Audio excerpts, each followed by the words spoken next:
नमस्कार, मैं श्याम नंदन कुमार आपका एसएन के क्लासेज में स्वागत करता हूं। आज हम लोग पढ़ने वाले हैं भारत की राज्य व्यवस्था। उसके अंतर्गत हम लोग पढ़ रहे हैं संविधान का निर्माण, और यह हमारा भारत की राज्य व्यवस्था के अंतर्गत 19वां लेक्चर है। और हम लोगों ने 1 से 14वें लेक्चर तक संविधान के विकास अर्थात पहला जो हमारा अध्याय था संविधान का विकास उसको देखा था।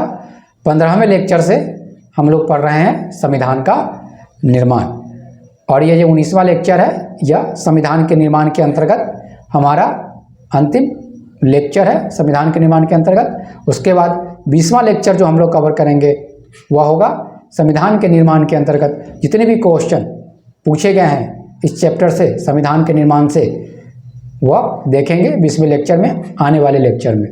तो हमेशा की बात ही शुरू करते हैं हम पहले प्रीवियस ईयर क्वेश्चन से। हम लोग देखते हैं कि प्रीवियस ईयर क्वेश्चन में कौन से पूछे हुए हैं संविधान के निर्माण के अंतर्गत।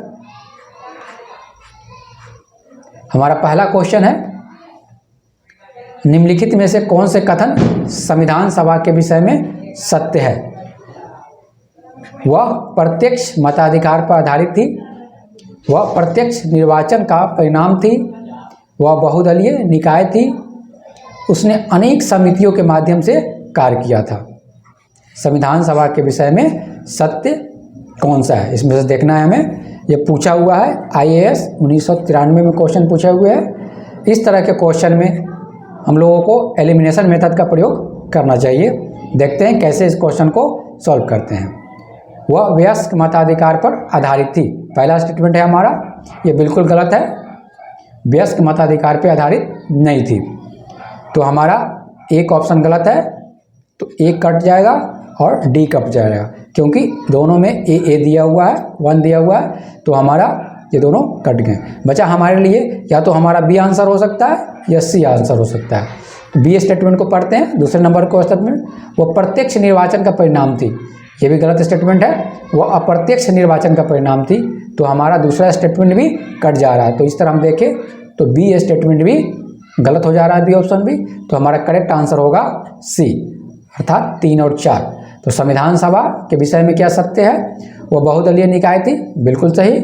इसमें जो है बहुत सारे संविधान सभा में बहुत सारी पार्टियों के रिप्रेजेंटेटिव यहाँ आए थे।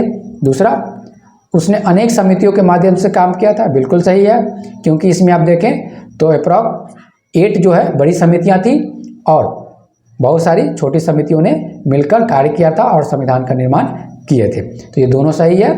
यह वयस्क मताधिकार पर आधारित नहीं था, प्रत्यक्ष निर्वाचन भी का प्रक्रिया भी इसमें संविधान सभा के निर्माण में नहीं किया गया था। दूसरा क्वेश्चन देखते हैं, भारत के संविधान का प्रारूप तैयार करने वाली संविधान सभा के सदस्य को ब्रिटिश संसद द्वारा नामित किया गया था, गवर्नर जनरल द्वारा नामित किया गया, विभिन्न प्रांतों की विधानसभाओं द्वारा चुना गया, भारतीय राष्ट्रीय कांग्रेस और मुस्लिम लीग द्वारा चुना गया। तो यहाँ देखना है संविधान का प्रारूप तैयार करने वाली संविधान सभा के सदस्यों को। तो हमारा करेक्ट आंसर है विभिन्न प्रांतों की विधानसभाओं द्वारा चुना गया। तो संविधान सभा में जो मेंबर आए थे वो सारे कहाँ से आए थे? विधानसभा से आए थे, और जो है देशी रियायतें से आए थे। तो विधानसभा से जितने भी मेंबर आए थे उनको है विधानसभाओं के द्वारा चयनित करके भेजा गया था। तो हमारा करेक्ट आंसर है सी होगा, विभिन्न प्रांतों की विधानसभाओं द्वारा चुनकर आए थे। पहले वाले वीडियो में हम लोगों ने इसे काफ़ी डिटेल में पढ़ा है, तो आप जाके इसको देख सकते हैं। और इसका सारा लिंक जो है जितने भी अभी तक वीडियो आप 1 से लेके जितने तक पहले वीडियो से लेके अभी तक जितने तक हम लोगों ने पढ़ रखा है उसको सारे को डिस्क्रिप्शन में लिंक दिया हुआ है। प्लस आप मेरे वेबसाइट पे जाके वहाँ भी पढ़ सकते हैं, उसका भी लिंक आपको डिस्क्रिप्शन में मिल जाएगा। तो आज हम इसके पढ़ने वाले हैं संविधान के निर्माण के अंतर्गत जो है संविधान सभा के सत्र एवं कुछ महत्वपूर्ण कार्य, संविधान सभा के कुछ महत्वपूर्ण कार्य को। तो यहाँ हम लोग 2 चीज़ों को देखेंगे, इसके सत्र को और कुछ महत्वपूर्ण कार्य जो संविधान सभा किए थे संविधान निर्माण करने के अलावा, उसको हम लोग यहाँ पे देखेंगे। तो काफ़ी इंपॉर्टेंट है, काफ़ी फैक्ट भी है इसमें, लेकिन एग्जाम में क्वेश्चन बनते हैं, तो आपको ये फैक्ट याद रखने हैं। क्योंकि यह एग्जाम में आते हैं, इसलिए याद रखना जरूरी है। चलिए तो देखते हैं टोटल जो है संविधान सभा के निर्माण में कितने कुल 11 सत्र हुए थे। पहला स्टेटमेंट है, पहला फैक्ट भी है, ठीक। कुल कितने हुए थे? कुल 11 सत्र हुए थे। सत्रों को डेट वाइज यहाँ दिया गया है, जिसमें 2-3 सत्र आपको याद रखने हैं, काफ़ी इंपॉर्टेंट है। पहला सत्र जो हुआ था, सत्र यानी सेशन, एक दौरान अर्थात कुछ दिनों से कुछ दिनों तक एक सत्र चला। जैसे यहाँ हम देखते हैं पहला सत्र 9 से 23 दिसंबर 1996 तक 46 तक चला, पहला सत्र चला, ठीक। तो कुछ दिनों का सत्र था, 9 से 23 दिसंबर तक पहला सत्र चला। उस तरह दूसरा, तीसरा, चौथा, पाँचवा, छठा, सातवां सत्र देखें तो 4 नवंबर 1948 से 8 जनवरी 1949 तक सातवां सत्र चला।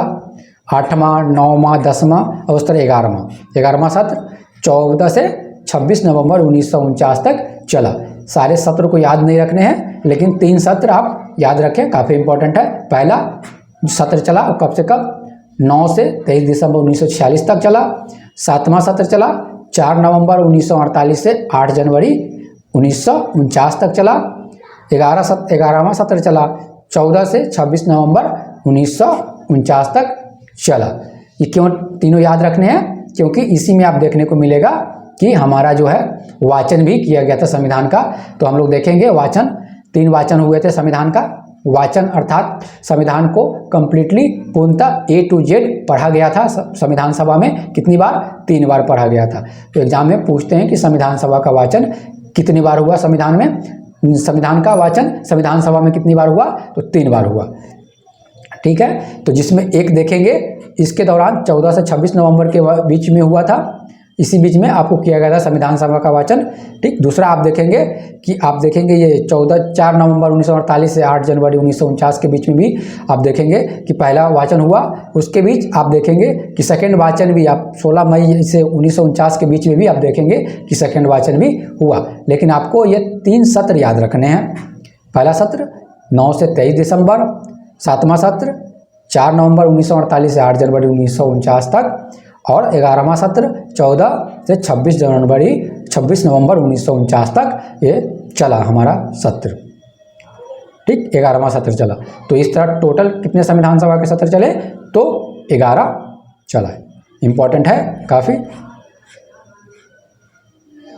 11 सत्र के अतिरिक्त आप देखें कि 24 जनवरी 1950 को पुनः बैठी संविधान सभा। हमने क्या देखा? 26 नवंबर 1949 को संविधान सभा का 11वां सत्र समाप्त हो गया, ठीक। उसके बाद इसी दिन आप देखें कि संविधान को हमने एडॉप्ट किया। कब? 26 नवंबर 1949 को। अर्थात 11वां जो सत्र था, 11वां सत्र का लास्ट डेट कब था? 26 नवंबर 1949। 26 नवंबर 1949 को हम लोगों ने क्या किया था? संविधान को एडॉप्ट किया था, संविधान को अपनाया था। लेकिन पूर्णतः संविधान कब लागू हुआ? वो 26 जनवरी 1950 को लागू हुआ। 26 जनवरी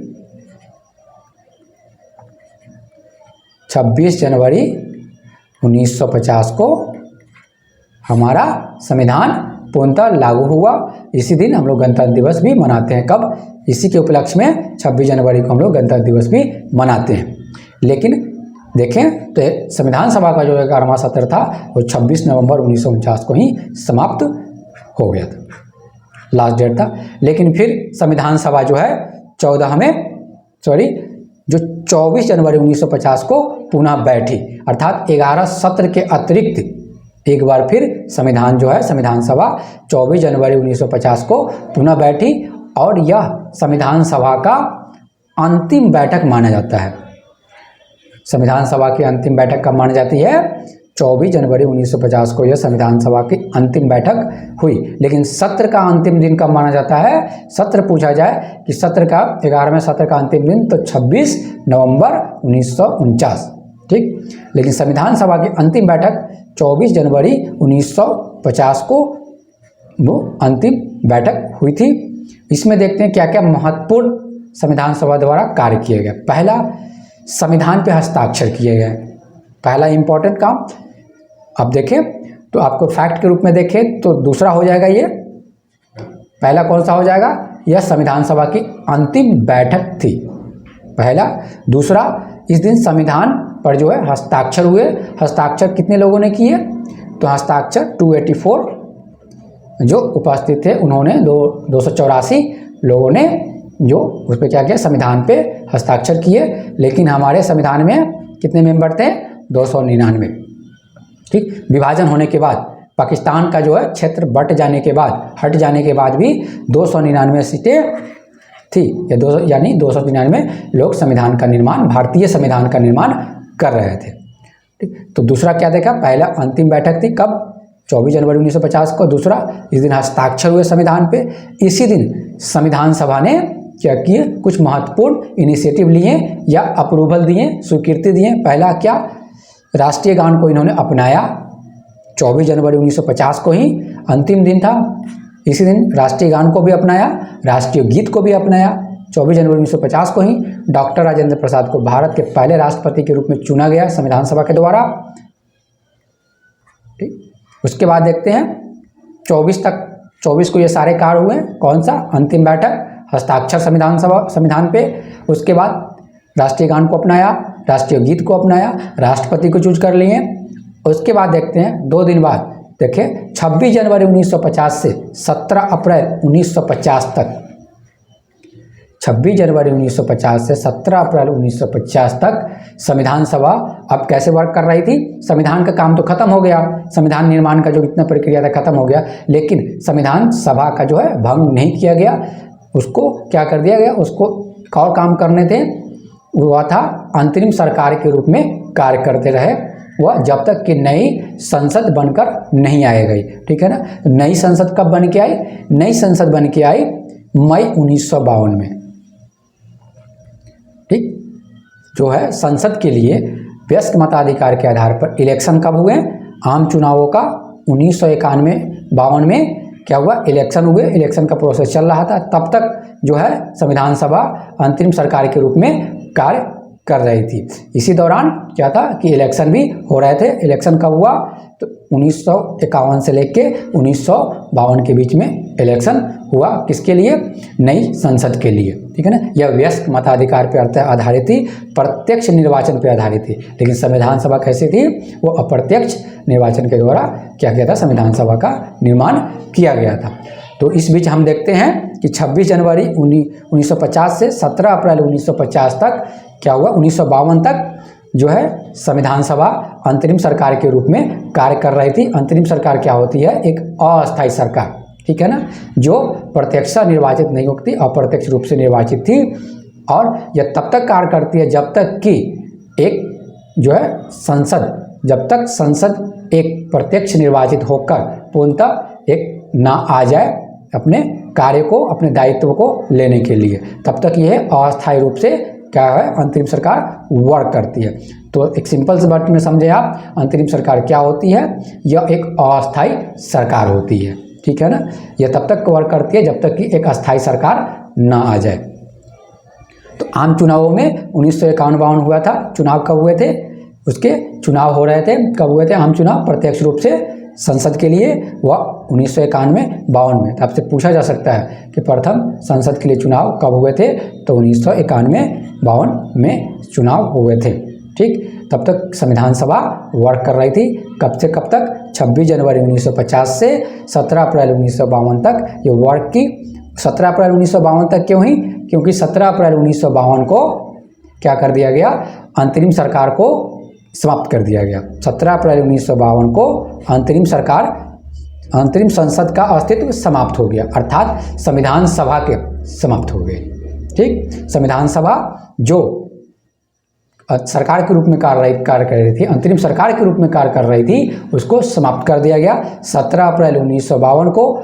तब तक देखें कि इलेक्शन हो चुके थे। अब मई 1952 में पहली निर्वाचित संसद के दोनों सदनों का साथ अस्तित्व में आ गई थी। तो यानी कि लोकसभा राज्यसभा मई 1952 तक इलेक्शन सारे 51-52 में हो गए थे। उसके बाद मई 1952 में क्या हुआ, लोकसभा राज्यसभा अर्थात संसद अपने पूरे इलेक्शन प्रोसेस के बाद एक क्या हो गया, फॉर्मल रूप में आ गए थे। इसलिए 17 अप्रैल 1952 को अंतरिम सरकार को समाप्त कर दिया गया और मई अर्थात 17 को समाप्त हुए अप्रैल में, और मई में अर्थात 13-14 दिन बाद फॉर्मली जो है संसद अपना दायित्व स्वीकार कर लेती है, अपना वर्क करने लगती है। उसके बाद देखते हैं 2 इनिशिएटिव और लिया गया संविधान सभा के द्वारा। 22 जुलाई 1947 को राष्ट्रीय ध्वज और मई 1949 को जो है संविधान सभा ने क्या किया, राष्ट्रमंडल ने भारत की सदस्यता का सत्यापन किया। ठीक है ना, अप्रूवल दे दिया संविधान सभा ने 2 और कार्य के लिए। हमने क्या देखा था, 2 और कौन से कार्य थे, राष्ट्रीय ध्वज को अपनाया। उसके बाद 1949 में, मई 1949 में राष्ट्रमंडल ने भारत की सदस्यता का सत्यापन भी किया। अब ये समझते हैं राष्ट्रमंडल क्या है। राष्ट्रमंडल वो एक ग्रुप है, वैसे ग्रुप जो ब्रिटिश गवर्नमेंट के अंतर्गत या ब्रिटिश संसद के अंतर्गत ऐसे देश जो ब्रिटिश का गुलाम रहे थे, ठीक, आज़ादी के बाद क्या किए कि वो एक ग्रुप बनाए, अपना ग्रुप बनाए, जितने भी आज गुलाम देश थे उन्होंने अपना एक ग्रुप बनाया, उसी को राष्ट्रमंडल कहा गया। ठीक, इसी में जो है भारत, ये पूर्णतः जो स्वतंत्र राष्ट्र थे या देश थे, उनको ये पूर्णतः स्वतंत्रता थी कि अगर वो चाहें तो राष्ट्रमंडल में अपना मेंबरशिप ले सकते हैं और चाहें तो वे अलग भी रह सकते हैं। लेकिन भारत ने यह इनिशिएटिव लिया, ये स्वीकार किया कि वो राष्ट्रमंडल का सदस्य बनना चाहते हैं, तो इसके लिए अप्रूवल की ज़रूरत थी, जो संविधान सभा ने मई 1949 में अप्रूवल दे दिया, अर्थात स्वीकृति दे दिए कि आप, हमारा देश भारत जो है राष्ट्रमंडल का सदस्य बन सकता है। तो हमने यहाँ 2 चीज़ देखें, एक 22 जुलाई 1947 को राष्ट्रीय ध्वज अपनाया गया, मई 1949 में देखें तो राष्ट्रमंडल ने भारत की सदस्यता का सत्यापन भी किसने किया, तो संविधान सभा ने किया। इसके बाद ही देखते हैं कि 3 काम आप देखते होंगे, ये सारे काम जो है 1947 1949 में पहले ही हो गए, लेकिन इसके बाद आप देखें तो 24 जो को हम लोगों ने देखा था कि 24 जनवरी 1950 को हम लोगों ने देखा था कि संविधान का हस्ताक्षर हो गए, संविधान पर हस्ताक्षर हुए, संविधान के सभा की अंतिम बैठक हुई, राष्ट्रीय गान, राष्ट्रीय गीत, राष्ट्रपति को चुना गया, ये सब चीज़ें जो है 24 को हुआ। लेकिन इससे पहले 2 और कार्य हो चुके थे, कौन सा, राष्ट्रीय ध्वज और राष्ट्रमंडल की सदस्यता ऑलरेडी जो है संविधान सभा के द्वारा स्वीकृति मिल गई थी। तो इस तरह हम लोगों ने देखा 24 जनवरी 1950, उसके बाद हम लोगों ने देखा कि 26 जनवरी 1950 से कैसे जो है संविधान सभा अंतरिम सरकार के रूप में या अंतरिम संसद के रूप में वर्क की, जब तक कि नई संसद न आ गई। ये सारे फैक्ट काफ़ी इंपॉर्टेंट है, एग्जाम में सारे जितने भी फैक्ट हैं इनसे क्वेश्चन पूछे गए हैं। चलिए देखते हैं नेक्स्ट कुछ और महत्वपूर्ण फैक्ट जो इंपॉर्टेंट है एग्जाम के लिए और ये पूछे गए हैं। ठीक है, संविधान सभा द्वारा हाथी को प्रतीक माना गया। हमारे भारतीय संविधान का प्रतीक क्या है, वो है हाथी। उसके बाद हम लोग देखते हैं संविधान के निर्माण में कुल 2 वर्ष 11 महीने 18 दिन लगे। कुल कितने दिन लगे, 2 वर्ष 11 महीने 18 दिन लगे। संविधान के प्रारूप पर कुल 114 दिन बहस हुई।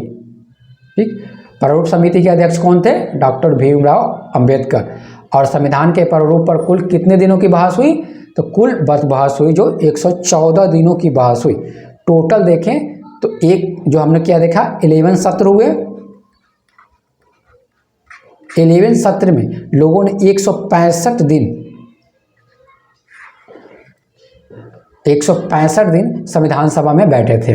ठीक, जिसमें से आप देखें तो 114 दिन सिर्फ जो है प्रारूप पर ही बात हुई, उसका प्रारूप खाके ये सब बातें हुई। सिर्फ 114 दिन, सिर्फ 51 डेज आप देखें, मैंने 51 दिन अन्य वर्क हुए।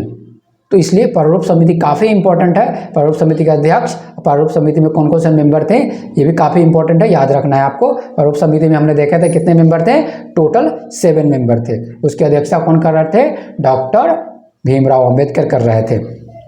और कुल सत्र में कितने दिन बैठे गए, 11 सत्र में 165 दिन बैठक हुई। लेकिन पूरे संविधान के निर्माण में देखें तो कुल 2 वर्ष 11 महीने 18 दिन लगे। ठीक, जब से संविधान सभा की बैठक हुई और लास्ट देर तक कितने दिन लगे, तो कुल 2 वर्ष 11 महीने 18 दिन। और इसी के अंतर्गत देखें 2 वर्ष 11 महीने 18 दिन, इसी के अंतर्गत जो क्या हुआ, अन्य वर्ग जो हो रहे थे सत्र के लिए, आप ऐसे समझे सत्र प्लस अन्य वर्ग मिलाकर 2 वर्ष, एक सत्र में ही 165 दिन तो यही हो गए, प्लस अन्य वर्ग सबको मिलाकर टोटल जो है संविधान के लिए अन्य रिलेटेड जितने कार्य करने थे सबको मिला के 2 वर्ष 11 महीने 18 दिन लगे।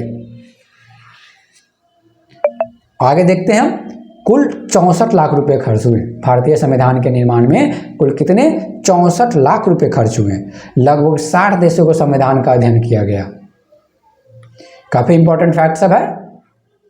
लगभग 64 लाख रुपए खर्च हुए, लगभग 60 देशों के संविधान का अध्ययन किया गया। तो हम लोगों ने यहाँ क्या देखा, संविधान के जो है, मेरे संविधान का प्रतीक क्या है? हाथी है। कुल कितने वर्ष लगे? कुल लगे 2 वर्ष 11 महीने 18 दिन। संविधान पे सत्र के कितने दिन हुए? सत्र 11 थे। 11 दिन में 165 दिन लोगों ने बैठा, 65 दिन बैठे, जिसमें से 114 दिन सिर्फ प्रारूप पर ही बात हुए, 51 दिन अन्य चीज़ों पर बात हुई। उसमें से देखें, संविधान के निर्माण में 64 लाख रुपए खर्च हुए, लगभग 60 देशों का संविधान का अध्ययन किया गया। उसके बाद हमारा संविधान का निर्माण हुआ। संविधान का 3 बार वाचन हुआ। वाचन अर्थात संविधान को 3 बार पढ़ा गया संविधान सभा में।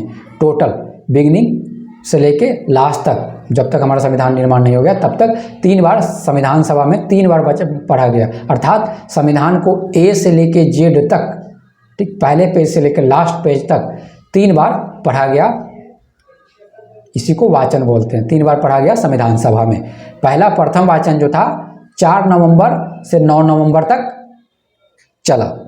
9 नवंबर 1948 तक चला। जो हम लोगों ने सत्र में देखा था, हमने बताया था कि 4 नवंबर आपको क्यों याद रखने हैं, इसलिए था। 7वां जो सत्र हम लोग देखा था, प्रथम वाचन जो हम लोग देखा था 4 नवंबर से शुरू हुआ था। तो प्रथम वाचन जो था हमारे 4 नवंबर से 9 नवंबर 1948 तक चला। दूसरा वाचन जो चला 15 नवंबर 1948 से 17 अक्टूबर 1949 तक चला दूसरा वाचन। तीसरा वाचन जो चला 14 नवंबर 1949 ईस्वी से 26 नवंबर 1949 तक चला। तो हमने देखा तीसरा वाचन कब से? 14 नवंबर 1949 से 26 नवंबर 1949 ईस्वी तक चला। तो ये तीनों वाचन हम लोगों ने देखा। वाचन क्या होता है? वाचन होता है पढ़ा जाना। संविधान को पढ़ा गया 3 बार। तो ये याद रखने हैं। तीनों वाचन का डेट आपको एग्जाम में एक बार पूछा हुआ है कि तीसरा वाचन कब हुआ था। इसमें कुल महिलाओं की सदस्य संख्या कितनी थी? महिलाओं की संख्या कितनी थी? क्वेश्चन ये पूछे गए हैं एग्जाम में। कुल महिला सदस्यों की संख्या 15 थी, जिसमें से कुछ महत्वपूर्ण यहाँ देखते हैं हम। यहाँ सारे 15 के 15 दिए हुए हैं, लेकिन कुछ यहाँ महत्वपूर्ण हम लोग देखते हैं। विजय लक्ष्मी पंडित, जो आपको याद रखने हैं, विजय लक्ष्मी पंडित, सरोजिनी नायडू, हंसा मेहता, राजकुमारी अमृता कौर, सुचेता कृपलानी। अन्य में देख लेते हैं, ठीक। अन्य दैट मीन्स कि आपको ये आपको याद रखने, अगर याद रखें तो अच्छी बात है, लेकिन आपको जो ये विजय लक्ष्मी पंडित, सरोजिनी नायडू, हंसा मेहता, राजकुमारी अमृता कौर, सुचेता कृपलानी, इनको तो याद ही कर लेना है आपको, ठीक। अन्य को अन्य में देखते हैं, पूर्णिमा बनर्जी, मालती चौधरी, दक्षयानी, वेलायुधन, एनी मस्करनी, बेगम एजाज रसूल, अम्मू स्वामीनाथन, कमला चौधरी, रेणुका रे, लीला राय, जी दुर्गाबाई, ये लोग भी सारे जो संविधान सभा में सदस्य थे। तो टोटल कितने थे? 15 थे, ठीक। 15 याद कर लें, अच्छी बात है। नहीं तो कुछ महत्वपूर्ण है उसको याद कर लें। विजय लक्ष्मी पंडित, सरोजिनी नायडू, हंसा मेहता, राजकुमारी अमृता कौर, सुचेता कृपलानी। आगे देखते हैं, महात्मा गांधी और मोहम्मद अली जिन्ना संविधान सभा के सदस्य नहीं थे। काफ़ी इंपॉर्टेंट है, ठीक। याद रखना है कि ये 2 ऐसे जो थे लोग जो संविधान सभा के सदस्य नहीं थे, महात्मा गांधी और मोहम्मद अली जिन्ना। Sir VN. राव जो है संविधान सभा के संवैधानिक सलाहकार थे। संवैधानिक सलाहकार या कानूनी सलाहकार संविधान सभा के कौन थे? Sir VN. राव थे, ठीक। उसी तरह सचिव देखे संविधान सभा के, सचिव कौन थे? H.B. अयंगर। H.B. अयंगर संविधान सभा के सदस्य थे। संविधान सभा के जो है सलाहकार कौन थे? कानूनी सलाहकार सर वी.एन. राव थे। उसके बाद हम देखते हैं प्रेम बिहारी नारायण रायजादा। प्रेम बिहारी नारायण रायजादा ये क्या थे? प्रमुख सुलेखक कैलीग्राफर थे, अर्थात इन्होंने अपने हाथों से संविधान को लिखा था। कौन सी भाषा में? अंग्रेजी भाषा में। इन्होंने फॉन्ट कौन सा अपनाया था, अर्थात लिखने की शैली कौन सी अपनाई थी? उन्होंने अपनाई थी इटैलिक शैली। इटैलिक एक लिखने का फॉर्मेट है, लिखने का तरीका है, जो लिखा जाता है वह इटैलिक शैली अपनाई थी उन्होंने। और उन्होंने संविधान को अपने हाथों से लिखा था। किस भाषा में लिखा था? अंग्रेजी में लिखा था उन्होंने। उसी तरह हिंदी में देखें, हिंदी में सुलेखन, हिंदी में जो किसने लिखा था अपने हाथों से? उन्होंने लिखा था बसंत कुमार वैद्य द्वारा। इंपॉर्टेंट है, याद रखने। बसंत कुमार वैद्य हिंदी में लिखे थे, प्रेम बिहारी नारायण रायजादा इंग्लिश में लिखे थे। फ्रंट कौन सा अपनाए थे? फ्रंट कौन सा अपनाए थे उन्होंने? तो उन्होंने अपनाया था इटैलिक शैली को अपनाया था उन्होंने। इटैलिक शैली में उन्होंने लिखा था, अंग्रेजी में लिखा था। डॉक्टर भीमराव अंबेडकर के बारे में देखते हैं, इनसे भी क्वेश्चन काफ़ी पूछे जाते हैं। भीमराव अंबेडकर का जन्म जो हुआ था 14 अप्रैल 1891 में हुआ था। 1891 में हुआ था। कहाँ हुआ था? महू मध्य प्रदेश में हुआ था इनका जन्म। प्रारूप समिति के अध्यक्ष थे, काफ़ी इंपॉर्टेंट है, हमने देखा था। उसके बाद संविधान का निर्माता भी इन्हें कहा जाता है। प्रारंभिक चुनाव में डॉक्टर भीमराव अंबेडकर कहाँ से संविधान सभा में प्रारंभिक चुनाव हुआ था, ठीक, उसमें कहाँ से आए थे? वह बंगाल प्रांत के पूर्वी भाग से निर्वाचित हुए थे, ठीक। लेकिन उसके बाद क्या हुआ कि जब पाकिस्तान का विभाजन, भारत का विभाजन हो गया और जो क्षेत्र, अब बंगाल प्रांत का पूर्वी भाग ये चला गया पाकिस्तान में। अब या तो समय अंबेडकर जी के पास दो ऑप्शन थे, या तो वह क्या करे कि पाकिस्तान के लिए, पाकिस्तान के क्षेत्र में चले जाए और वहाँ के संविधान सभा में क्या करे? पार्टिसिपेट करे। और वहाँ के अगर संविधान में पार्टिसिपेट करते संविधान सभा में, तो उन्हें पुनः इलेक्ट होके चुनाव लड़के नहीं आना था। लेकिन अगर वो भारत में, अगर भारत के संविधान सभा में आना चाहते हैं तो उन्हें पुनः चुनाव को जीत के आना था। उसके लिए क्या था? क्योंकि वो भारत आना चाहते थे, भारत के संविधान सभा में पार्टिसिपेट करना चाहते थे, इसलिए उनके लिए क्या किया गया कि पुनः उपचुनाव करवाया गया उस क्षेत्र से जो भारत में पड़ते थे। तो उस समय उनको लिए देखा गया कि बॉम्बे प्रेसिडेंसी के पूना संसदीय क्षेत्र से उपचुनाव कराया गया और वहाँ से वह फिर जीत के वह संविधान सभा में आए। तो पूना संसदीय क्षेत्र से जो उस समय जो इलेक्टेड थे संविधान सभा में, वो थे M.R. जयकर। तो M.R. जयकर ने रिजाइन दे दिया, ठीक। और क्या हुआ कि भीमराव अंबेडकर यहाँ से जीतकर फिर संविधान सभा में आए, तभी ये भारत के संविधान सभा में फिर रिप्रेजेंट किए। तो पहले जो थे, जब तक पाकिस्तान का विभाजन नहीं हुआ, भारत का विभाजन नहीं हुआ था, तब तक वो कहाँ थे? वो बंगाल प्रांत के पूर्वी भाग से निर्वाचित हुए थे। लेकिन जब वो जब भारत का विभाजन हो गया, जब जो क्षेत्र पाकिस्तान में चले गए, तब वो पूना संसदीय क्षेत्र से जीतकर भारत के संविधान में, भारतीय संविधान सभा में वो आए थे। काफ़ी इंपॉर्टेंट है, क्वेश्चन में पूछा जाता है कि संविधान सभा में भीमराव अंबेडकर कहाँ से रिप्रेजेंट कर रहे थे? तो वह रिप्रेजेंट कर रहे थे पूना संसदीय क्षेत्र से, ठीक। तो यहाँ उनके बारे में हम लोगों ने क्या देखा? इन्होंने देखा कि भीमराव अंबेडकर का जन्म 14 अप्रैल 1891 को हुआ, महू मध्य प्रदेश में हुआ था उनका जन्म। प्रारूप समिति के अध्यक्ष बने थे ये, संविधान का निर्माता इन्हें कहा जाता है। प्रारंभिक चुनाव में यह बंगाल प्रांत के पूर्वी भाग से निर्वाचित हुए थे, लेकिन जब भारत का विभाजन हो गया तो यह पूना संसदीय क्षेत्र से आए थे। ये पूना संसदीय क्षेत्र कहाँ पड़ते थे? उस समय बॉम्बे प्रेसिडेंसी के अंतर्गत पूना संसदीय क्षेत्र से उपचुनाव में फिर जीत के ये आए थे। और इनके लिए सीट को किसने खाली किया था? तो M.R. जयकर ने रिजाइन दे दिया था, वो सीट खाली हो गई, फिर उपचुनाव हुए, वहाँ से भीमराव अंबेडकर जीतकर आए थे। ये देखा हमने। अब हम लोग देखते हैं संविधान सभा के पहले अस्थायी उपाध्यक्ष। ध्यान रखें, उपाध्यक्ष की बात कर रहे हैं। कौन थे? फ्रैंक एंथनी थे, ठीक। अब देखें संविधान सभा के अस्थायी अध्यक्ष कौन थे? तो डॉक्टर राजेंद्र प्रसाद। तो यहाँ हम समझने की कोशिश करते हैं उपाध्यक्ष। पहले हम देखते हैं संविधान सभा की पहली बैठक 9 दिसंबर को हुई 1946 को संविधान सभा की पहली बैठक हुई। इस समय जो अस्थायी उपाध्यक्ष, अस्थायी, ठीक, अध्यक्ष जो चुना गया डॉक्टर सच्चिदानंद सिन्हा को चुना गया। उसी तरह अस्थाई जो चुना गया उपाध्यक्ष, किसको चुना गया? अस्थाई उपाध्यक्ष चुना गया, किसको चुना गया? उसको चुना गया फ्रैंक एंथोनी को चुना गया। और इनको किसने नामित किया?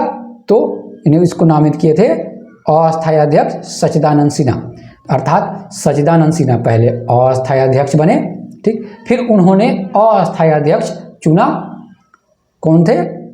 अस्थायी उपाध्यक्ष चुना, वो कौन थे? फ्रैंक एंथोनी थे। कब किया गया? 9 दिसंबर 1946 को ही पहली बैठक जब संविधान सभा की हुई, उसमें अस्थायी अध्यक्ष, अस्थायी उपाध्यक्ष को चुना गया। अस्थायी कौन थे? अस्थायी अध्यक्ष कौन थे? तो वह थे डॉक्टर सच्चिदानंद सिन्हा। अस्थायी उपाध्यक्ष कौन थे? पहले फ्रैंक एंथोनी थे। उसके बाद हम देखते हैं कि पहले अस्थायी उपाध्यक्ष कौन बने? तो पहले अस्थायी उपाध्यक्ष बने एस.सी. मुखर्जी, लेकिन पहले अस्थायी उपाध्यक्ष कौन बने? अस्थायी अध्यक्ष कौन बने? वह बने डॉक्टर राजेंद्र प्रसाद। तो यहाँ कन्फ्यूज नहीं होना है। यहाँ सबसे पहले 9 को देखते हैं। तो 9 तारीख को हम लोग देखते हैं कि जो 9 दिसंबर को हुई, उस समय अस्थायी अध्यक्ष कौन बना? तो अस्थायी अध्यक्ष जो बने डॉक्टर सच्चिदानंद सिन्हा। उसके बाद अस्थायी उपाध्यक्ष कौन बने? अस्थायी उपाध्यक्ष बने फ्रैंक एंथोनी। फिर हम आते हैं जब 11 दिसंबर को 1946 को क्या हुआ? फिर बैठक हुई, उसमें देखते हैं कि अस्थायी अध्यक्ष कौन बने? अस्थायी अध्यक्ष बने डॉक्टर राजेंद्र प्रसाद। और अस्थायी उपाध्यक्ष कौन बने? तो अस्थायी उपाध्यक्ष बने एच.सी. मुखर्जी। तो ये था। अब आगे देखते हैं, उसके बाद देखते हैं झंडा समिति, काफ़ी इंपॉर्टेंट है। ये सारे फैक्ट है, लेकिन एग्जाम में क्वेश्चन पूछे जाते हैं, इसलिए ये काफ़ी इंपॉर्टेंट हो जाते हैं हमारे, ठीक। 23 जून 1947 को झंडा समिति का गठन किया गया। झंडा समिति के अध्यक्ष कौन थे? तो डॉक्टर राजेंद्र प्रसाद। 23 जून 1947 को झंडा समिति का गठन किया गया। इसके अध्यक्ष कौन थे? अध्यक्ष थे डॉक्टर राजेंद्र प्रसाद। काफ़ी इंपॉर्टेंट है, याद रखना है। डॉक्टर राजेंद्र प्रसाद अध्यक्ष बने थे। झंडा समिति के क्वेश्चन पूछा हुआ है। कब स्थापित हुआ? 23 जून 1947 को। इसके अन्य मेंबर कौन थे झंडा समिति के? Abdul Kalam Azad, Sarojini Naidu, C Rajagopalachari, doctor B R. Ambedkar. Next देखते हैं, अध्यक्ष तो आपको याद ही रखना है कि झंडा समिति का जो अध्यक्ष कौन था? तो वह था डॉक्टर राजेंद्र प्रसाद। चलिए नेक्स्ट देखते हैं। हम लोगों ने इससे पहले देखा था कि कुल कितने हुए थे? 11 सत्र हुए थे, 165 दिन चले थे, जिसमें 114 दिन संविधान के प्रारूप पर ही विचार किया गया था। इस सबको हम लोगों ने देख चुके हैं, ठीक। 24 जनवरी को अंतिम बैठक हुई थी संविधान की, ठीक। लेकिन सत्र की अंतिम बैठक कब थी? सत्र की अंतिम बैठक थी 26 नवंबर 1949 को थी। लेकिन संविधान सभा की अंतिम बैठक अतिरिक्त, जिसको मानते हैं अतिरिक्त बैठक जो हुई थी, वो 24 जनवरी 1950 को अंतिम रूप से संविधान सभा ने बैठा था। उसके बाद 26 जनवरी से देखें तो यह वर्क करने लगी थी। कैसे? यह 26 जनवरी से बाद का वर्क करने लगी थी कैसे वर्क करने लगी थी? एक वर्क करने लगी थी अंतरिम संसद के रूप में। कुछ संविधान सभा पे कितने, संविधान सभा में संविधान पर हस्ताक्षर कितने किए थे? 284 सदस्यों ने संविधान पे क्या किए थे? हस्ताक्षर किए थे।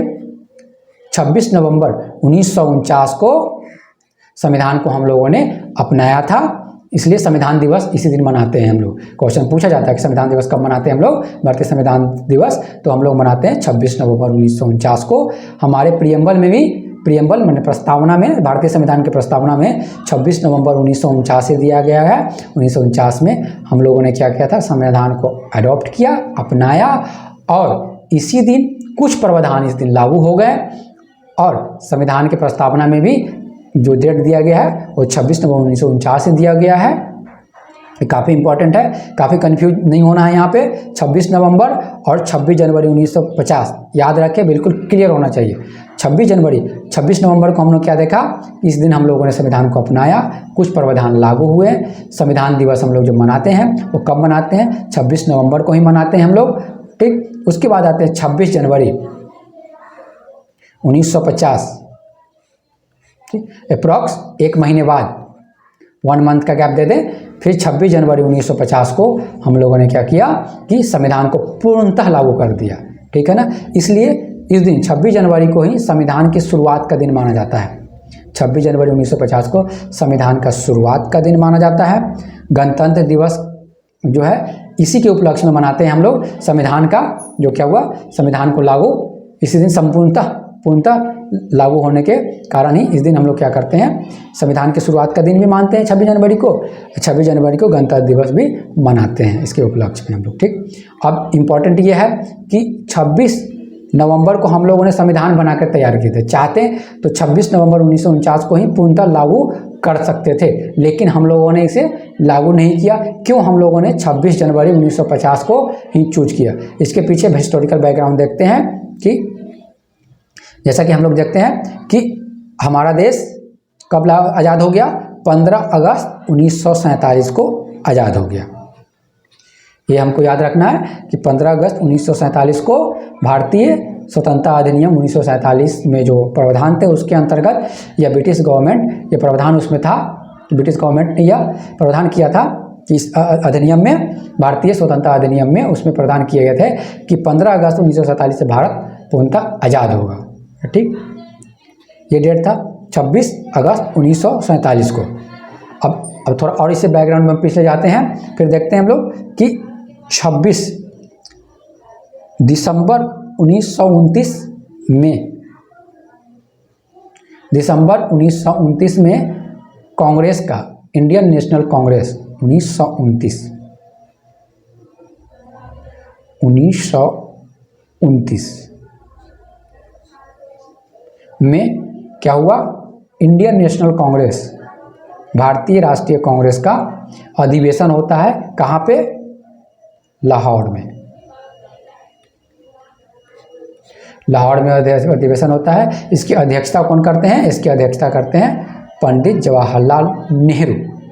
और इस 1929 के अधिवेशन में यह प्रस्ताव पारित किया जाता है कि भारत जो है पूर्ण स्वराज दिवस मनाएगा, ठीक। उसमें पूर्ण स्वराज दिवस मनाया जाएगा, लेकिन वो मनाया कब जाएगा? वो मनाया जाएगा 26 जनवरी को मनाया जाएगा, 26 जनवरी 1930 को। 1929 में कब? दिसंबर में इंडियन नेशनल कांग्रेस के अधिवेशन में क्या किया जाता है, जिसकी अध्यक्षता पंडित जवाहरलाल नेहरू कर रहे थे। यह प्रस्ताव पारित किया जाता है कि भारत पूर्ण स्वराज दिवस मनाएगा 26 जनवरी 1930 को, ठीक। उसी के आधार पे हम लोग 26 जनवरी 1930 को पूर्ण स्वराज दिवस मनाए थे पहली बार, फॉर्मल रूप से पहली बार हम लोगों ने 26 जनवरी 1930 को हम लोगों ने पूर्ण स्वराज दिवस मनाए थे। तब से हम लोग 26 जनवरी को क्या करते थे कि पूर्ण स्वराज दिवस मनाते आ रहे थे। लेकिन क्या हुआ कि भारतीय स्वतंत्रता अधिनियम जब आया, भारतीय स्वतंत्रता अधिनियम 1947, तो उसमें हमें स्वतंत्रता अब कब से मनानी थी? अब हमें मनाना था 15 अगस्त, क्योंकि 15 अगस्त 1947 को हम लोग ब्रिटिश गवर्नमेंट से पूर्णतः आज़ाद हो गए थे, तो हमें मनाना था 15 अगस्त 1947 को। अगर हम 15 अगस्त 1947 को मनाते हैं, 15 अगस्त 1947 को हमने स्वतंत्रता दिवस मनाया, अगर हम प्रत्येक साल 15 अगस्त को मनाते हैं स्वतंत्रता दिवस, तो उन 26 जनवरी का महत्व कम ना हो जाए, ठीक। इसके लिए हम लोगों ने क्या किया कि 26 जनवरी क्योंकि मनाते आ रहे थे, लेकिन फॉर्मली हमें लोगों को देखा तो आज़ादी हमें मिल गई कब? 15 अगस्त 1947 को, ठीक। अब हमें 15 अगस्त को भी मनाना है आज़ादी और 26 जनवरी को भी मनाना चाहिए, तो दोनों एक साथ नहीं मना सकते हैं, ठीक। इसलिए क्या कर दिया गया कि 15 अगस्त को आज़ाद हुए थे, तो ये तो रखा गया कि 15 अगस्त को हम लोग हमेशा क्या करेंगे, हर साल आज़ाद के स्वतंत्रता के लिए हम लोग स्वतंत्रता दिवस मनाएंगे। लेकिन 26 जनवरी का क्या किया जाए, 26 जनवरी का महत्व ना कम हो जाए, इसलिए हम लोगों ने क्या किया कि 26 जनवरी को क्यों ना लोगों ने सोचा, संविधान सभा के लोगों ने सोचा, सदस्य ने सोचा कि क्यों ना 26 जनवरी के दिन हम संविधान को पूर्णतः लागू करें। 26 नवंबर को ना लागू करके 26 जनवरी को हम लागू करते हैं इसको। इसलिए उन्होंने क्या किया कि 26 जनवरी को 1950 को संविधान को पूर्णतः लागू किए, ठीक। इसी दिन को उन्होंने संविधान की शुरुआत के दिन के रूप में देखा और इसी दिन को हम लोगों ने गणतंत्र दिवस के रूप में मनाने का जो इनिशिएटिव लिए और शुरुआत किए। तो मूलतः ये है कि 26 जनवरी जो मनाते आ रहे थे 1930 में, इसका महत्व ना कम हो जाए, इसकी महत्व को बनाए रखने के लिए इस दिन को हम लोगों ने क्या कर दिया कि संविधान का उस दिन संविधान का ही ऐसा दिन रखा 26 जनवरी को हम लोग कि संविधान को पूर्णतः लागू किए। तो ये थी इसकी हिस्ट्री कि क्यों हम लोग 26 जनवरी 1950 को ही 26 जनवरी ही चूज किए थे गणतंत्र दिवस मनाने के लिए। ये थी इसकी, यहाँ पे हम लोगों ने संविधान के निर्माण का जो है लास्ट हम लोगों ने देखा, लास्ट वीडियो था एज ए थ्योरी के रूप में। अब हम लोगों ने देखेंगे नेक्स्ट वीडियो में देखेंगे संविधान के निर्माण के अंतर्गत कितने क्वेश्चन पूछे गए हैं एग्जाम में। अप्रॉक्स देखे तो 55 क्वेश्चन के आसपास एग्जाम में पूछे गए हैं संविधान के निर्माण से, इस चैप्टर से, जो काफ़ी इंपॉर्टेंट है। और ये जो पूछे गए क्वेश्चन है वह पीसीएस एग्जाम से लेकर यूनियन पब्लिक सर्विस कमीशन के एग्जाम तक पूछे गए 55 क्वेश्चन प्रीवियस ईयर एग्जाम में पूछे गए। तो नेक्स्ट वीडियो जो हमारा आने वाला है उस वीडियो में हम लोग इसको देखेंगे कि कौन कौन से क्वेश्चन पूछे गए हैं। तो चलिए मिलते हैं नेक्स्ट वीडियो में, धन्यवाद।